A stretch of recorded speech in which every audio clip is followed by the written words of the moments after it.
44 mingdan ziyod ko'p kvartirali uy, 7,1 million nafar aholi. Ularga 1000 ga yaqin boshqaruv servis kompaniyalari va 200 dan ortiq shirkatlar xizmat qiladi. Bu ko'p kvartirali uylarni boshqarish sohasiga tegishli raqamlar. Soha so'nggi yillarda ancha tartibga solindi. Boshqaruv servis kompaniyalari instituti shakllantirildi. Normativ huquqiy baza takomillashtirildi. Raqamli boshqaruv mexanizmlari joriy etildi. Qolaversa, 2026-yil 1-iyuldan boshlab poytaxt, 2027-yildan esa respublikaning barcha hududlarida mulkdorlarning umumiy yig'ilishlarini o'tkazish va qaror qabul qilish, shartnomalar tuzish, hisobotlar taqdim etish kabi ishlar faqat Mening uyim axborot building tizimi orqali amalga oshiriladigan bo'ldi. Biroq murojaatlar sonining ko'pligi, boshqaruv tashkilotlari faoliyati yuzasidan muntazam tanqidiy muhokamalar kuzatilayotgani sohada hali yechimini kutayotgan tizimli muammolar mavjudligini ko'rsatmoqda. Xalq demokratik partiyasi Munozara maydoni press klubining navbatdagi sessiyasi mazkur sohada amalga oshirilayotgan ishlar, kuzatilayotgan muammolar tahlili va yangi takliflar uchun navbatdagi maydon bo'ldi. Biz doim aytamiz, aholiga o'sha uy-joy kommunal fondidan foydalanish, ularga sifatli xizmat ko'rsatish, bu nafaqatgina o'sha xususiy tadbirkorni asosiy biznesi bo'lib qolish kerak emas. To'g'ri, Xalq demokratik partiyasi biz erkin bozor iqtisodiyotiga qarshi emasmiz. Ayniqsa o'sha tadbirkorlarni qo'llab-quvvatlash bo'yicha ham o'zimizning pozitsiyamiz bor, lekin bundan xalqimiz zarar ko'rishi kerak emas. Endi tasavvur qilinglar, ertalab mana o'zimiz ham ishlaymiz, ishga ketyapmiz, chiroq o'chib qoldi, lift ishlamayapti.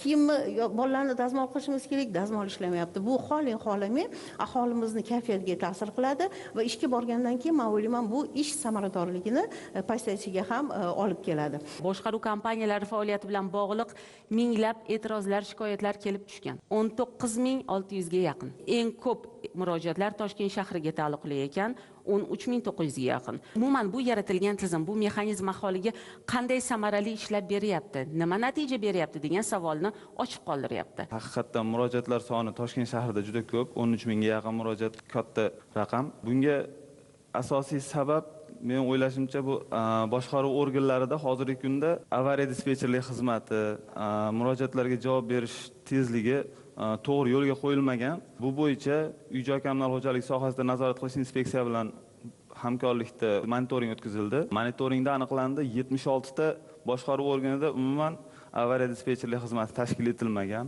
Joy mulkdorlarining ishtirokini ta'minlash haqiqatdan ham muammo.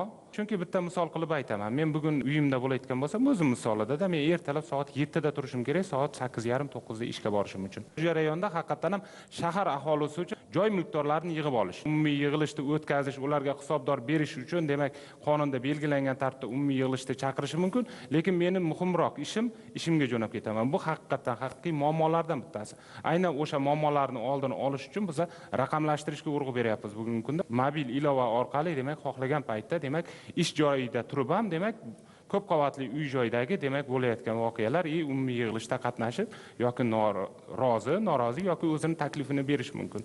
Press klub sessiyasida Oliy Majlis Qonunchilik palatasidagi Xalq demokratik partiyasi fraksiyasi a'zolari sohaga mas'ul vazirlik, idoralar mutasaddilariga e'tirozli fikrlarini bildirdi.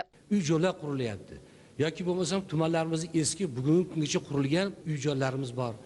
Shularni boshqarish servis kompaniyalarini boy borib turib borsangiz, bugun boshqa odam, bir oydan keyin borsangiz boshqa odam.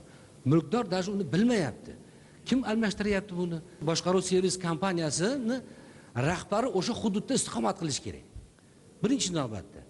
Ikkinchi navbatda o'sha hududda uni payvandchisi, uni santexnigi, uni elektrigi ham o'sha hududda yashash kerak-da. Balki Toshkentda shunaqadir, lekin tumanlarda elektrigi bu qishloqda yashaydi, 15-20 kilometr yiroqda. Payvandchisi u yoqda bag'da stayak qo'yib yuborgan odamlarning nimasiga, uy-joylariga, mulkiga zarar keltiryapti. Shuning uchun viloyatlarda, tumanlarda bu masalalarga sal ko'proq e'tibor berishimiz kerak. Og'riqli nuqtalarimizdan biri bu uy-joy mulkdorlari bilan shu boshqaruv servis kompaniyalari o'rtasidagi shartnomaviy munosabatlar. Shartnoma tuzmasdan mablag' undirish qanchalik qonuniy? Yana bir muammo, agar fuqaro mulkdorlar pul to'lamaydigan bo'lsa, boshqaruv servis kompaniyasi tomonidan qandaydir bir protokol asosida, bir qanaqadir hujjat asosida sudga berib undirish choralari ko'rilyapti. Lekin fuqaro agar boshqaruv servis kompaniyasini bu bir masalada sudga beradigan bo'lsa, fuqaroning qo'lida hech qanday bir huquqiy hujjat yo'q. Bu albatta qanchadir muammolarda, nizolarda kelib chiqishiga sabab bo'lyapti. Sessiyada aholi vakillari ko'p qavatli uylarda istiqomat qiluvchi fuqarolar o'zlarini o'ylantirgan muammolar bo'yicha mutasaddilarga yuzlandi. O'tgan yili bizni domimiz 30-dom, Oqqo'rg'on ko'chasidagi 30-dom yig'ilish bayonnomasiz Oqqo'rg'on servis BSKsiga biriktirib qo'yilgandi. Yig'ilish o'tkazib bayonnoma tuzib yana boshqatdan YPGga topshirganimizda bizga rad javobi keldi. Vajlardan biri bu akt priyon переdachi yo'qligi. Lekin Vazirlar Mahkamasining 853-qarori 15-B bandida uyni bevosita boshqaruvga biriktirish uchun zarur hujjatlar to'liq ro'yxatga keltirilgan va u ro'yxatda qabul qilish davlatnomasi, ya'ni akt priyon переdachi yo'q. Vazirlik norma nazarda tutmagan hujjatni qaysi huquqiy asosda talab qilmoqda? Davlat xizmatlari orqali amalga oshiriladi. Demak, bu yerda ikki etapli jarayon, demak, hudud ko'radi. Hudud ko'rgandan keyin demak, hudud ko'rish jarayoni boshqa hujjatlar ko'radi. Demak, vazirlik boshqa hujjat topshirish qabul qilish dalolatnomasi, demak, Vazirlar Mahkamasining 3-sonli qarorida imno ko'rsatib qo'yilgan. Demak, yangi boshqaruvchi tashkilot demak qabul qilish jarayonida topshirish qabul qilish dalolatnomasini eski boshqaruvchi tashkilotdan qabul qilib olinishi kerak. Belgilangan tartibda siz demak umumiy yig'ilish protokoliga asosan taqdim etgansiz. Demak, boshqaruvchi tashkilot sizga taqdim etmayapti, ma'lumot taqdim etmayapti. O'sha jarayonda inson omili bo'lganligi sababli demak mening axborot biling tizimi orqali demak siz jo'natasiz. Endilikda o'zgartirish kiritiladi yaqinda. Agarda jo'natmagan taqdirda siz akt bermagan taqdirda mening uyim axborot biling tizimidagi mavjud ma'lumotlar orqali topshirish qabul qilish dalolatnomasi tuzildi deb hisoblanadi va bu jarayonda demak sud orqali keyingi etaplarda demak jarayonlar davom ettiririladi. Men Chilonzor tuman Nobahor mahallasi fuqarolar yig'ini raisiman. Bizning hududimizda hozir mana 16 dom bo'lsa 3 ta kompaniya xizmat ko'rsatyapti. Shu BSKlar tashkil bo'lganidan 4-5 yil bo'lgan bo'lsa, hozir bitta kompaniyamiz bor, shu 4 marta o'zini o'zgartirdi. Bizning ham xabarimiz bo'lmay qo'yapti. Hozir bo'linib shu 16 domga 3 ta kompaniya boshqaruv servis kompaniyalari xizmat ko'rsatyapti. Endi bizani uni nazorat qilishimiz to'g'ri aytyapsiz, jamoatchilik nazorati uni qilib boryapmiz. Endi kerakli javoblarni bir vaqtda ola olmay qolyapmiz. Shuni men bitta taklif ham bermoqchi edim. Har bitta protokol bo'ladimi, maylis bo'ladimi, shu mahallaga xat bilan murojaat qilishmi yoki birorta bir ma'lumot berish masalasini ham ko'tarsalar yaxshi bo'lardi. Jamoatchilik shunda boradi.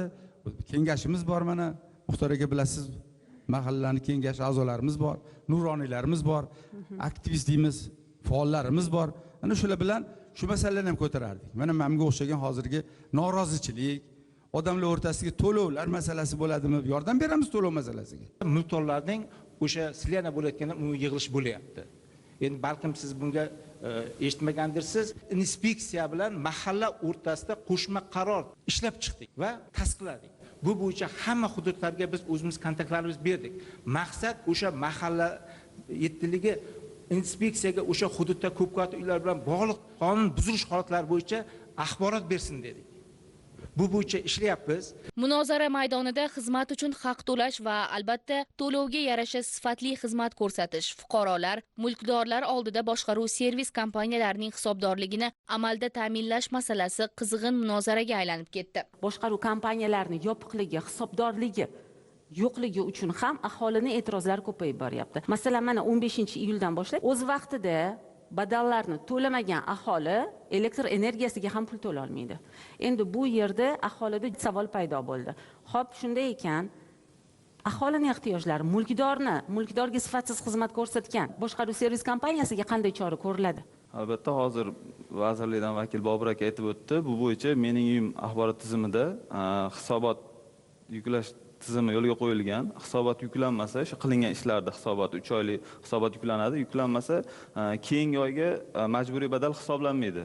ishni bajarmasdan demak pul talab qilish jarayonlari ham bor. Bu jarayonda haqiqatan ham tan olish kerak. O'shaning uchun bizlar shaffof tizimni yaratish uchun mening uyim axborot biling tizimida bu imkoniyatlarni yaratganmiz. Hozir ko'plab muhokamalarda ham aytildi, xizmat ko'rsatilmaganligining huquqiy asoslash murakkabligi. Masalan, ta'mirlash ishlarini bajarilmagan bo'lsa, uni iste'molchi isbotlab berish mexanizmi murakkab hisoblanadi. Misol uchun buning oqibatida iste'molchi tomonidan amalda ko'rsatilmagan xizmatlar uchun to'lovlarni to'lashdan bosh tortishga olib keladi. Poytaxtimizning ko'p qismlarida, ko'p joylarda ko'p qavatli uylarimizni yeri to'la qismlari ijaraga beriladi. Mana shu jarayonda aholini xabardorlik darajasi juda pastligini ko'rishimiz mumkin. Shartnoma tuzish, to'lovlarni amalga oshirish va bularni sarflanishi haqida aholini xabardorlik darajasini oshirish bo'yicha muayyan bir shaffof tizim yo'lga qo'yiladimi, yo'qmi? Ko'p qavatli uy-joylarni boshqarish sohasida yashirin iqtisodiyotni oldini olish maqsadida respublika ishchi guruhi tasdiqlangan. Bugungi kunda respublika ishchi guruhi tomonidan ko'p qavatli uy-joylarni umumiy mulkini ijaraga berish jarayonlari barchasini xatlovdan o'tkazildi.